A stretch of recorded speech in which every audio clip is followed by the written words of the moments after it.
ছাত্র জনতার চেয়ে বড় কোনো রাজনৈতিক শক্তি বাংলাদেশে নেই।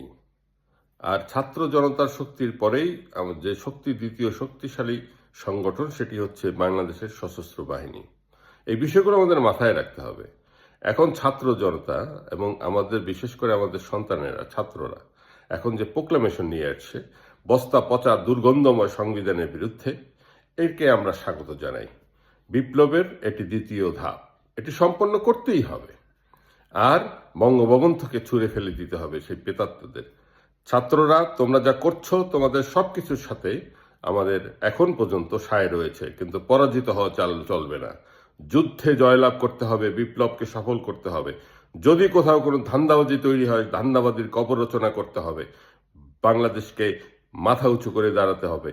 কোনো ভারতীয় দালাল ঘাতককে বাংলাদেশে সুস্থভাবে বাস করতে দেওয়া যাবে না, এবং একটি সুস্থ, স্বাভাবিক এবং কল্যাণকামী রাষ্ট্র গঠন করাই হোক আমাদের লক্ষ্য।